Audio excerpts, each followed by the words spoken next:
To begin with, this case should never have come to trial. This case is as simple as black and white.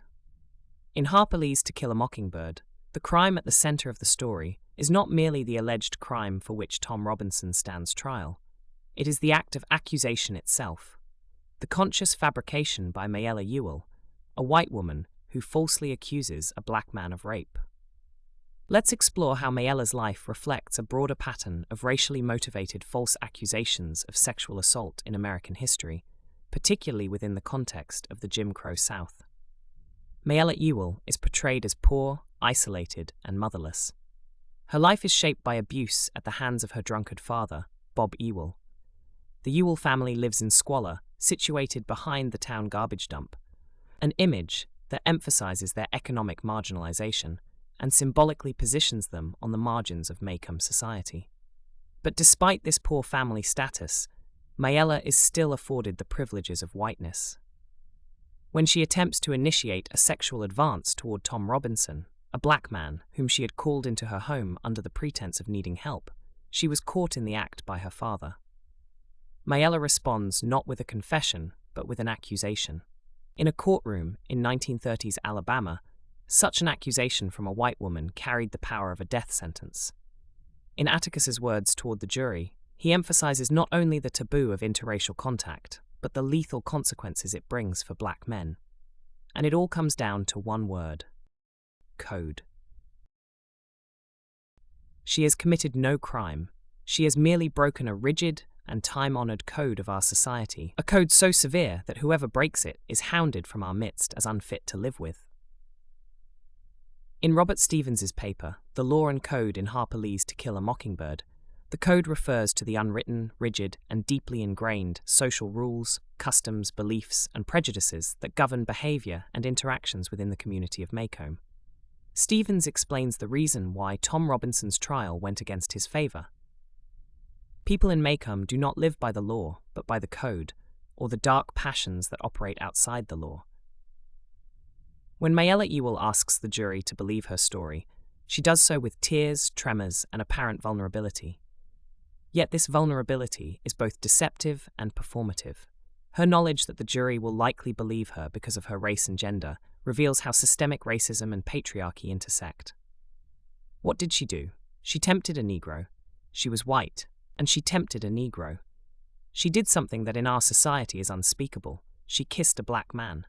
Not an old uncle, but a strong young Negro man. No code mattered to her before she broke it, but it came crashing down on her afterwards.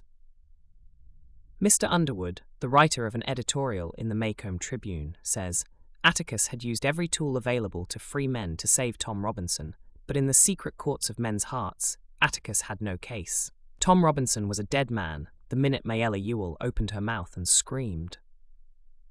The court's willingness to believe her, despite the substantial contradictions and Tom's physically impossible ability to commit the crime, his left arm is crippled and Mayella's bruises are on the right side of her face, shows how beneath Mayella's lie is a system where whiteness, even in poverty, holds more power than black innocence. This narrative echoes historical realities. Alabama is a place where racial tension is abundant, especially during the Jim Crow South. The Jim Crow laws, essentially a legalized system of racial apartheid, shaped everything. Historian Leon Litwack puts it plainly. Legal segregation was bolstered by a justice system that seemed more interested in maintaining racial hierarchies than delivering impartial justice. During the time of Great Depression, accusations by white women often led to extrajudicial violence against black men, including lynchings and public executions. The Scottsboro Boys case of 1931, one of the stories assumed to have influenced Lee's work, is emblematic. 9 black teenagers were falsely accused of raping 2 white women on a train. Despite a lack of credible evidence and recantations by one of the accusers, the boys were convicted multiple times. As historian James Goodman notes in Stories of Scottsboro, the trials revealed how white supremacy depended on the sexual policing of white women and the violent punishment of black men. Still, contrary to popular opinion that the Ewell family is oversimplified and portrayed one-dimensionally, Harper Lee actually gives Mayella more than one role. She is both victim and perpetrator. By accusing Tom, she isn't just protecting herself from her father. She's protecting her own fragile position in a racial and patriarchal hierarchy that tells her, better him than you. As critic Claudia Durst Johnson argues, Mayella occupies the intersection of two victimizations: the personal abuse inflicted by her father and the cultural power she wields as a white woman. Her accusation isn't made from hatred alone. It's made from fear, coercion, and a desperate attempt to survive her father's violence. This doesn't absolve her, but it complicates the supposed easy morality of her character. Mayella is a product of violence, who chooses to extend that violence outward, towards someone even more vulnerable than herself in that society. Yes, even though Tom is a man and Mayella is a woman, Tom's blackness makes him more vulnerable, and Tom never stood a chance. This complexity is mirrored in the symbolic and structural elements of the novel.